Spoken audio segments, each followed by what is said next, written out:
오늘은 주님의 품이라는 제목으로 은혜를 나누려고 합니다. 늘 말씀드리지만 인간은 하나님 안에서 살도록 창조됐습니다. 인간은 하나님 안에 있을 때 진정한 가치가 살아나는 존재입니다. 그러므로 인간은 하나님을 떠나기 전까지 어디에 살았느냐? 낙원에 살았습니다. 하나님 안에 있는 그 삶이 낙원이었던 겁니다. 그런데 하나님께 범죄하고 하나님을 떠나자 성경이 말씀한 그대로 인간의 터가 가시넝쿨의 터가 됐습니다. 그러니까 그냥 걸어가는데도 찔려요. 예. 모든 게 아파요. 여러분 사람과 만나서 대화 몇 마디 하면 찔리지 막 가슴이 아리잖아요. 좋은 터가 전부 찔림의 터로 다 바뀐 거예요. 여러분 사람들에게 물어보세요. 저마다 힘들다 그래요. 심지어 죽고 싶다 그래요. 네. 왜 그럴까요? 하나님을 떠난 인생이 돼서 그래요. 저 사람 정말 부러울 게 없다. 저 사람 정말 모든 걸 다 가졌구나 싶어도 가서 물어보면 인생이 힘들대요. 그러니까 어린아이에게 엄마의 품이 절실한 것처럼 인간에게 하나님의 품이 아주 절실한 겁니다. 우리 학생들도 이걸 알아야 돼요. 그러므로 우리 모두는 하나님을 찾아야 되고 하나님의 그 품에 기필코 안겨야 합니다. 여러분 길을 잃은 어떤 아이에게 진정으로 필요한 것은 돈도 아니고요, 빵도 아니고요, 하룻밤 잘 집도 아니고요, 좋은 옷도 아니에요. 엄마를 잃어버린 아이에게 당장 배가 고프니까 빵이 필요한 것 같고 돈이 필요한 것 같고 집이 필요한 것 같지만 속는 거예요. 엄마를 잃어버린 아이에게 진짜 필요한 것은, 길을 잃은 아이에게 진짜 필요한 것은 엄마예요. 엄마를 찾으면 다 찾은 거예요. 그래서 엄마를 찾으면 안심하는 거예요. 하나님을 찾는 게 그런 거예요. 하나님을 찾으면 다 된 거예요. 어떤 40대가 넘은 어떤 엄마가 TV에 나와서 이제 엄마 찾는 그 장면을 방송한 적이 있습니다. 40살이 넘었어요. 자기도 결혼을 해서 자식을 낳았어요. 근데 5살 때인가 잃어버린 엄마를 이제 찾은 거예요. 근데 그 5살 때 잃어버린 엄마를 찾은 이 딸이 그 늙은 엄마 품에 안겨서 엄마 하고 우는 거예요.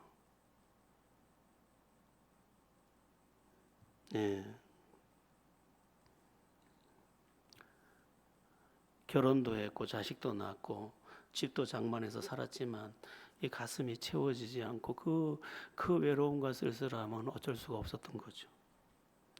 여러분 우리가 하나님에 대해서 그렇습니다. 하나님을 처음 만나면 눈물부터 납니다. 저도 예수님 처음 만나서 웬 눈물이 그렇게 많이 나죠? 정체를 알 수 없는 눈물이 그렇게 울컥울컥 쓴물처럼 솟구쳐요. 그래서 이게 외로움의 눈물이었을까, 허무함의 눈물이었을까, 웬 눈물이 이렇게 쏟아지고 또 쏟아지고 또 쏟아지고, 그냥 예배당에 엎드리기만 하면 쏟아지는 거예요. 아마 제가 한 6, 7개월, 한 1년 가까이 쏟았을 거예요. 콧물도 쏟아지고 눈물도 쏟아지고 아버지 그러면서 울었어요. 다 몰라요. 이유를 모르는데 내 가슴 깊은 곳에 응어리졌던 상처받은 마음이었던지 외면받은 마음이었던지 외로운 마음이었던지 혼자 고민했던 마음인지 그 안에 응어리졌던 것들이 이제 녹아 나오나 봐요. 어쩌면 그토록 찾아도 찾지 못하던 나의 진정한 품을 이제 찾은 거겠죠. 여러분 우리는요 주님의 품 안에서 모든 문제를 해결해야 합니다. 우리 여기 학생들도 있잖아요. 청년들이 있죠. 청년들도 예수를 진짜 만나잖아요. 그럼 막 울어요. 막 쏟아져요. 막 그냥. 근데 아이들이 막 별의 별 말을 다 해요. 별의 별 말을 다 하면서 쥐가 이렇게 말해요. 엄마를 용서할 거예요. 쥐가 무슨 용서할 게 있다고 엄마를. 그건 자기 혼자 상처받은 거예요. 아빠를 용서할게요. 그래. 자기 혼자 상처받았던 거예요. 억압된 게 있었던 거죠. 하나님 찬양합니다. 이제 결박이 끊어진 거예요. 여러분, 우리는요 주님의 품 안에서 모든 문제를 해결해야 합니다. 그래서 성경은 수고하고 무거운 짐진 자들아 다 내게로 오라 내가 너희를 쉬게 하리라 이렇게 주님을 통해서 말씀하고 계신 겁니다. 우리가 잘 아는 이야기죠. 성 어거스틴 그가 했던 말, 내가 하나님의 품에 안길 때까지 참된 안식이 내게 없었나이다. 이 어거스틴은 굉장히 잘생긴 사람입니다. 그리고 수사학자이기 때문에 이 철학적 언어가 기가 막힌 사람이에요. 학문이 깊어요. 다만 방탕할 뿐이에요. 그러니까 어거스틴이 가서 어떤 높은 단에 올라가서 말하면요 처음부터 오빠 오빠 할 정도의 어마어마한 스타예요. 그리고 그가 잘생겼죠. 지식이 깊지요. 그러니까 여자들이 그 곁을 막 얼마나 감싸고 있었나 몰라요. 그러니까 활락가의 중심에 어거스틴이 있어요. 말하자면 어거스틴은 오늘날로 말하면 연예인과 같았고 모든 거 다 갖고 있었어요.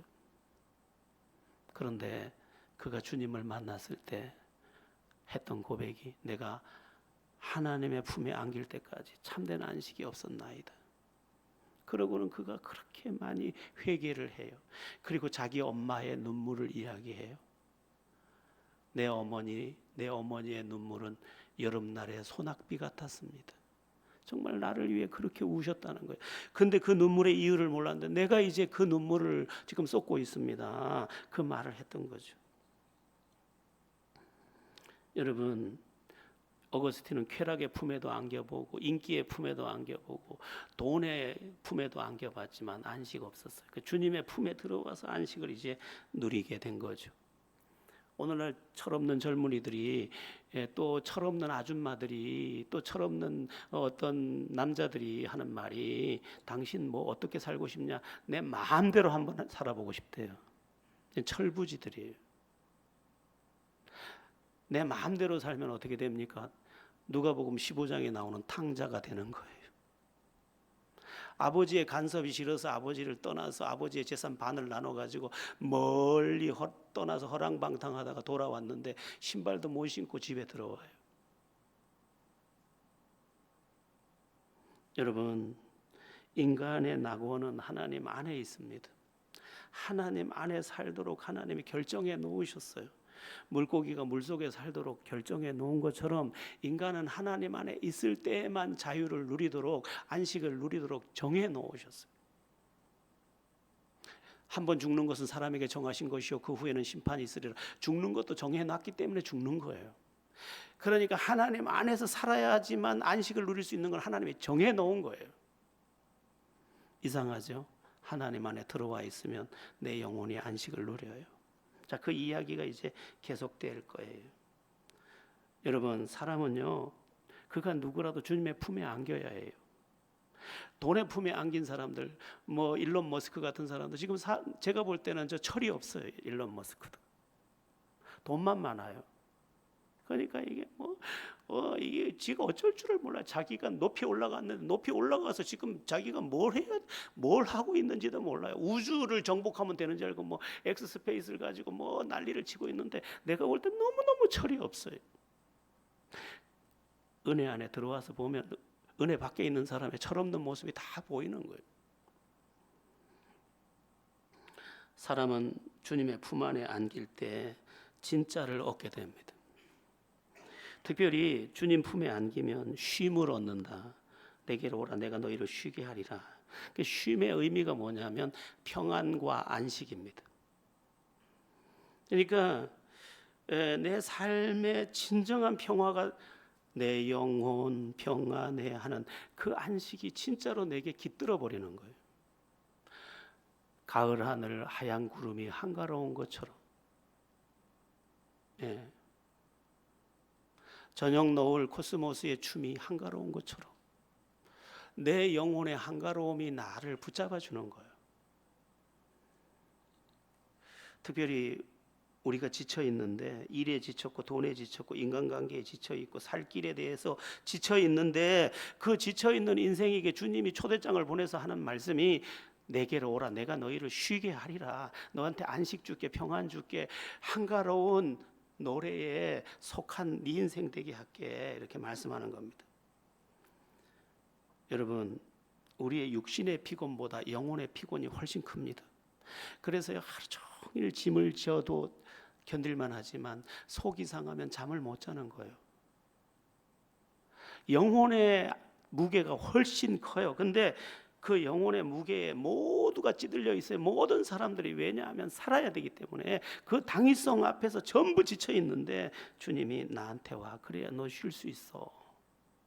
너 그래야 평안 얻어. 그래야 안식 얻어. 그래야 내일도 살 수 있어.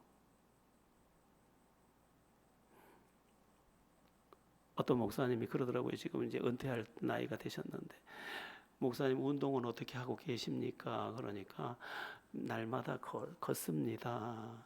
그러면서 한마디를 하는데 참 마음에 들리더라고요. 내일 걷기 위해서 오늘 걷습니다. 오늘 안 걸으면 내일 못 걸으니까 내일 걷기 위해 오늘 걷습니다. 이러더라고요. 여러분, 오늘 안식을 얻지 못하고 어찌 내일을 승리할 수 있겠어요? 마음이 막 불안하고 쫓기는데, 사실 우리에게 주님밖에 없습니다. 구원 얻을 다른 이름을 이 세상에 주신 적이 없다고 하셨잖아요. 근데 누구나 구원에 이를 수 있어요. 누구든지 주의 이름을 부르는 자는 구원을 얻으리라. 이 구원이라는 말은 영원한 생명을 건지는 말도 되지만 일상의 삶 속에 우리의 지쳐있는 모든 것에서 건지는 것도 포함이 됩니다. 여러분, 주님의 품에 안기세요. 아이가 그렇게 울다가도 엄마의 품에서 그냥 새근새근 잠들 수 있는 것처럼 우리의 영혼이 주님의 품에 제대로 안기면 비로소 쪼르륵 눈물을 흘리면서 그 고요함에 안기게 되는 것입니다. 하다가 그치는 아이의 그 울음처럼 우리 인생의 그 눈물이 그쳐지는 거죠. 그래서 우리 여러분들도 온전히 주님 품에 안기시고 여러분의 자녀와 여러분의 가족들도 다 온전히 주의 품에 안긴 귀한 삶 다 이루게 되기를 예수의 이름으로 바랍니다. 오늘 두 번째 나누고 싶은 주님의 품은 사실은 안 맞는 용어인데 주님의 성품입니다. 주님의 성품. 근데 연결은 됩니다. 주님이 뭐라고 말씀하셨느냐면 29절에 나는 마음이 온유하고 겸손하니 나의 멍에를 메고 내게 배우라. 그리하면 너희 마음이 쉼을 얻으리니. 내게 배우라. 주님 품에 안겨서 주님을 배워야 된다. 어떤 주님? 온유하고 겸손한 주님을 배워라. 이 말씀을 하십니다. 여러분, 이게 매우 중요합니다. 인생에서 인생은 하나님이 인간을 만들 때 존엄한 존재로 만들어 놨습니다. 그래서 인간이 제일 힘들어하는 게 뭐냐면 무시당하는 거예요. 외면받고 무시받는 것을 인간이 제일 힘들어합니다. 이것 좀 옮겨, 그건 안 힘들어요. 니까지 깨 하고 고개 싹 돌리면 막 죽고 싶어요. 인간이 존엄한 존재이기 때문에 그래요. 그래서 인간은 존엄하게 되어야 됩니다. 근데 어떻게 해야 존엄을 얻고 어떻게 해야 이 모든 것을 얻느냐? 성품이 주님을 닮으면 됩니다. 사람을 우리가 대할 때 처음에는 그 사람이 제가요, 대통령 비서실에 있으면 대단하십니다. 저는 서울대 나왔어요. 대단하십니다. 처음엔 다 그렇죠. 조금 있으면 아무것도 아니에요. 조금 있으면 그의 학력으로 그를 보는 것도 아니고 그의 지금 직업으로 그를 보는 것도 아니고 그가 가진 소유로 그를 보는 것도 아니에요. 뭘로 보느냐? 그의 성품으로 그를 보는 것입니다. 그래서 마음이 겸손하고 온유한 사람은 뭐를 얻느냐? 존경을 얻습니다. 존중받습니다. 그러니까 이 우리의 그 욕구 중에 욕구라고 할 수 있는 존중의 욕구가, 왜 인간을 만들 때 하나님이 존엄한 존재로 만들었기 때문에 존엄에 대한 욕구가 있는데 그 존엄이 나에게 올 때 내 영혼이 쉼을 얻습니다. 근데 이 성품이 완전히 이거는 돌아가신 우리 정필도 목사님이 자주 하는 말, 개떡 같으면 존엄이 없습니다. 존경이 안 가는 거죠. 그러니까 사람을 대할 때 처음에는 그의 외적 조건을 가지고 대하지만 조금 있으면 그의 성품과 인격과 그의 진실함, 그것으로 그를 보는 겁니다. 근데요, 오늘 두 성품, 겸손하고 온유하다, 온유하고 겸손하다, 이 두 성품이 나오는데 이 주님의 성품인데, 사람은 대체로 교만합니다. 사람은 대체로 교만합니다. 그 증거가 뭐냐? 노숙자도 정치를 비판합니다. 아무리 그가 천박해도, 그 얻어먹는 거지라도 부잣집 대문에다 손가락질하면서 저기 인간이가 합니다. 인간은 타락한 그 순간 교만이 같이 들어와 버렸어요. 그런데 자기를 스스로 낮추고, 이 겸손이라는 건 스스로 자기를 낮추는 것입니다. 온유는 자기를 높이지 않는 겁니다. 똑같이 뿌리가 같습니다. 그런데 자신을 낮추고 자신을 높이지 않고 가장 부드럽게 자신의 본분의 자리를 딱 지켜서 행하는 그 사람은 존경받지 않을 수가 없는 거죠. 예. 김형석, 그 105세 되셨대요. 올해 105세 되셨는데 그분 이야기를 이렇게 들어보면 참 들을 게 많아요. 이렇게 말씀하시더라고요. 제가 90살까지는 철이 좀 없었거든요. 90살까지는 철이 좀 없었대.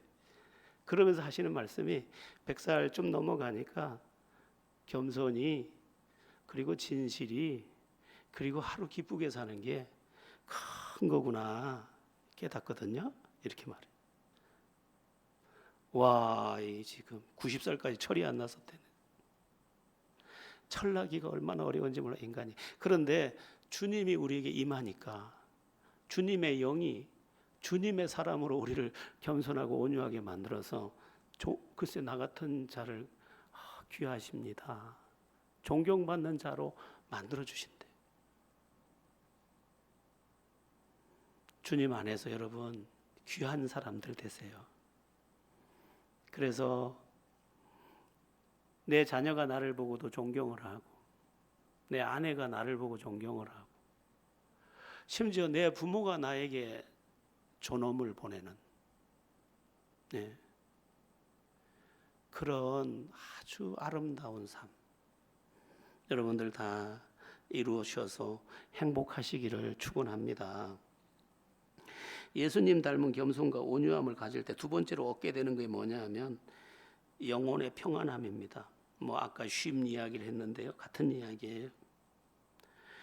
겸손하고 온유한 사람은 누구와도 불편하지 않기 때문에 삶이 평안합니다.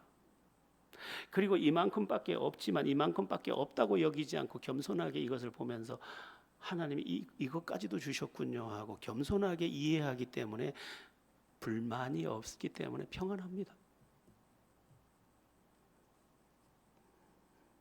그러니까 겸손과 온유를 갖추면 영혼에 이미 평안의 터가 닦이면서 얼마나 감사한지 몰라요. 얼마나 감사한지 몰라요. 이렇게 말하는 거예요. 제가 겸손하고 온유한 분들을 많이 못 봤는데 그 송학진 장로님, 지금 우리 교회가 파송해서 키르기즈스탄에서 선교하고 계시는 송학진 장로님을 이렇게 그 두 내외분을 대하면서 적지 않은 겸손과 온유의 모습을 봅니다. 그 대학 교수고, 근데 아침에 이렇게 굿모닝 하고 아침에 이렇게 선교지에서 눈을 뜨고 호텔 밖에서 이렇게 만나면 저쪽에서 이렇게 아주 정말 어떻게 그렇게 예의가 몸에 깊지요? 인사를 하고 오셔요. 그러니까 저는 조금 건방진 스타일인데도 그분 앞에 겸손하지 않을 수가 없어요. 또 한 방에서 잠을 자보니까 또 이분이 자기 전에 성경을 이렇게 전부 장절을 나누어서 이렇게 A4 용지 한 10장 정도에다 적어서 그 뭐 하시냐고 하니까 잘 안 외워지는데 이것만이라도 이번 여정에 외워가 보려고요. 이렇게 이제 말씀하셨어요. 어떻게 저렇게 저분은 참 부러운 성품이다. 이렇게 보니까 그 사람에게 부딪히는 게 없어요. 여러분, 부딪혀야 부서질 것도 있는 거예요. 부딪히지 않으면 부서질 게 아무것도 없어요. 그런데 주님의 성품이 그 안에 쑥 들어가고 나니까 부서짐이 없어요. 모든 게 복되게 담겨오는 거예요. 예, 주님의 품에서 주님의 성품을 배워서 주님의 품 같은 따스함과 또한 평안과 아름다움을 수놓는 여러분들의 삶 다 되기를 축원합니다. 예수님 닮은 겸손과 온유함을 가질 때 세 번째로 얻게 되는 것은 빛과 같은 영향력이에요. 나의 삶이 아름답고 눈부셔서 내가 믿는 예수를 옆에 사람들이 보고 눈부셔 하는 거죠. 인생은 저렇게 사는 거구나, 아름다움은 저런 거구나 하고 내 삶이 그 사실을 증명해 준다는 거예요. 그리고 은근히 내 삶을 따라하는 거죠. 그런데 우리의 삶이 그럴까? 우리도 세상 사람들처럼 돈밖에 모르고 성공밖에 모르고 손해보는 거 못 견디고 따지기 잘하고, 그러니까 세상의 빛이라고 하는 우리들이 그들의 좋은 삶의 모델링이 되지 못하고 배척받는 자, 또한 미움받는 자, 미움을 넘어서 내 뒤에 계신 주님까지 미움받게 하는 나쁜 삶을 살고 있는 것입니다.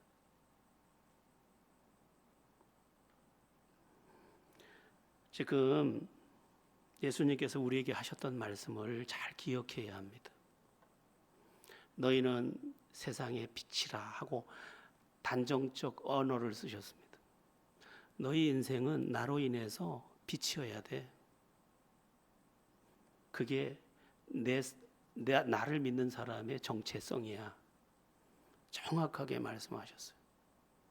그런데 옆에 사람들이 어두움이라면 우리도 똑같이 어두움이고, 그들이 짙은 어두움이라면 우리도 짙은 어두움이면 이것은 주님께 영광을 돌리기는커녕 주님을 욕먹이고 나도 욕먹고 교회의 욕먹이고 이 기독교라는 모든 것들을 욕먹이면서 이런 오늘날과 같은 기독교가 흉물이 되는 자리에 서게 되는 거죠. 옛날에는 기도만 많이 하고 교회만 열심히 다니면 다 되는 것처럼 여겼는데, 그래서 교회가 성장하는 듯 보였는데 삶에서 다 실패를 해버린 거예요. 삶이 너무너무 형편이 없는 거예요. 요만큼만 빼앗길 것 같으면 막 그냥 발악을 하고, 요만큼만 몰라줄라 치면 막 어떨 줄을 모르고, 이게 세상에서 그대로 다 드러나니까. 미국 이민교회에서 이 크리스찬들이 존중을 하나도 못 받는, 왜냐하면 지들이나 그들이나 다 똑같더라는 거예요. 더 하더라는 거예요.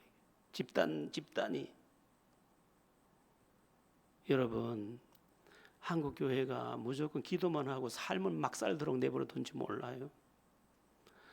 우리 이제 다시 주님의 품 안에서 주님의 사람으로 변화돼서 존중받을 만하고, 또 평안하고, 또 주님의 영광에 빛이 될 만한 그런 삶 다 이루어야 할 줄로 믿습니다. 우리의 자녀들도 다 예수 믿어서 그렇게 되면 얼마나 가치 있는 존재예요. 인생은 가치의 의미를 두고 볼 때 존엄해야 된다고 말씀드렸잖아요. 그것들이 예수 안에서 이루어져야 하는 거죠. 주님의 품이라는 제목으로 말씀을 나누고 있는데요. 마지막으로 나누고 싶은 주님의 품은 비어있는 주님의 품입니다. 비어있는 주님의 품이에요. 오늘 본문을 보면요. 오늘 본문 20절에서 24절에 보면 예수께서 권능을 가장 많이 행하신 고을들이 회개하지 아니하므로 그때에 책망하시되 뭐 이런 이야기가 나옵니다. 예수님께서 기적도 행하고 진리도 가르치셨는데 사람들이 주님의 품으로 들어오지를 않는 거예요. 비어있는 주님의 품이에요.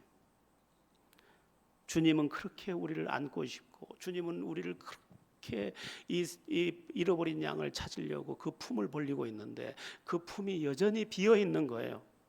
그럼 그 비어 있는 품을 누가 채워야 되느냐? 내가 채우고 또 내가 복음을 전해서 아직도 주님의 품을 알지 못하는 이들을 주의 품에 안겨 드려야 되는 거죠. 이건 어떻게 보면 과제의 품이에요. 우리의 과제입니다. 여러분, 한 영혼 구원하기 위해서 우리가 길을 나서야 합니다. 그가 올지 안 올지 모르지만 한 영혼을 구원하기 위해서 적어도 토요일 날 길을 나서는 우리들. 아무개 엄마가 떠올라서 그 집에 가서 차를 마시다가 예수를 꼭 이야기하고 마는 그런 삶. 마태복음 28장에 지상 명령이 나옵니다. 그러므로 너희는 가서 모든 민족을 제자로 삼아 아버지와 아들과 성령의 이름으로 세례를 주고 쭉 나오는데 복음 전하라는 말이에요. 근데 굉장히 중요한 게 그러므로라는 접속사예요. 그러므로가 뭡니까? 마태복음 28장 이전의 모든 내용이 그러므로예요. 마태복음 28장까지의 그 내용이 뭡니까? 예수가 구세주야. 예수밖에 없어. 예수를 통해서만 하나님을 회복할 수 있어. 예수를 통해서만 구원받을 수 있어. 예수를 통해서만 새 인생을 살 수 있어. 예수를 통해서만 내 인생의 존엄과 가치를 이룰 수 있어. 그것을 네가 다 알았으니 그러므로 너 가서 말해야 돼. 너 가서 그 하나님의 비어있는 주님의 비어있는 그 품에 그 영혼을 갖다 안겨드려야 돼. 그 말씀하는 거잖아요. 예수 믿고 예수를 알게 된 사람은 누구나 사명자예요. 그런데 우리가 예수를 이용만 하려고 해요. 제가 어떤 교회 이제 제가 주보를 좀 이제 벤치마킹 하고 싶어서 좀 찾다가 어느 교회를 이렇게 들어가서 그 슬로건을 보고 너무 놀랐어요. 자녀도 잘 되고 뭐 이런 슬로건이 그런 거예요. 막 전부 다 전도도 없고 아무것도 없어요.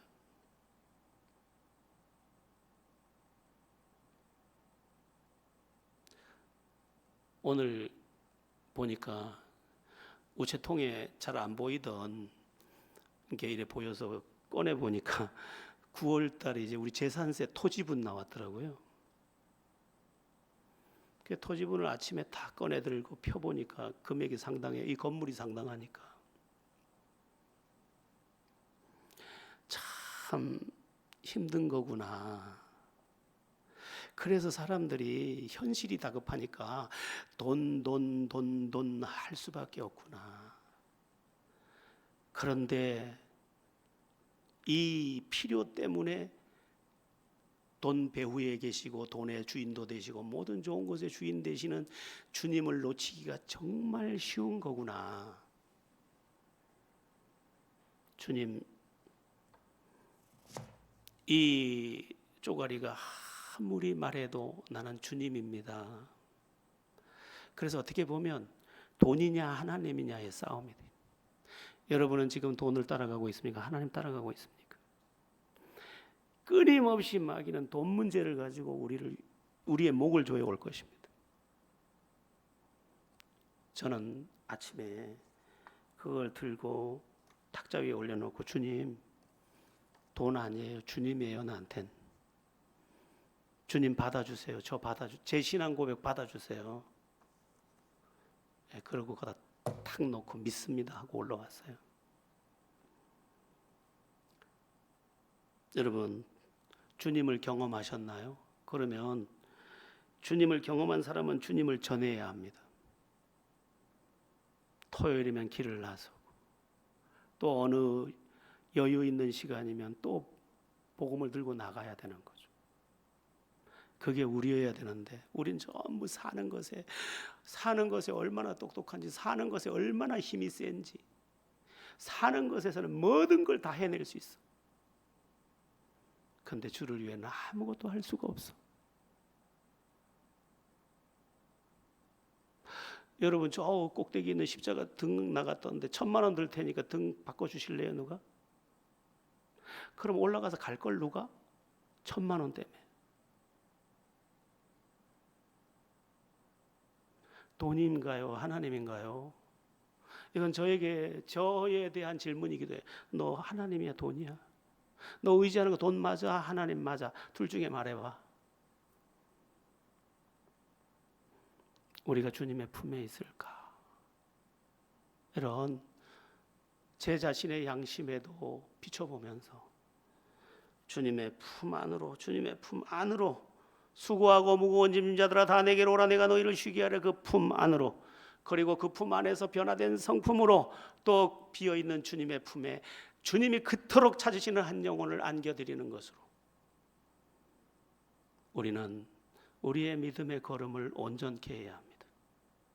내가 그리스도인이야, 그러므로 손해봐도 괜찮아, 내가 이 일에 대해서 손해를 볼지언정 주의 영광은 가릴 수 없어, 나는 주님의 성품을 가진 자야, 이것까지 우리 모두 진정한 예수쟁이가 돼서 존엄도 평안도 하나님의 내 인생 가운데 신비하게 일하심도 다 보는 우리 제자들 교회 모든 성도들 되기를, 그리고 자녀들 되기를, 또 가정과 또 장래가 되기를 예수의 이름으로 축원합니다.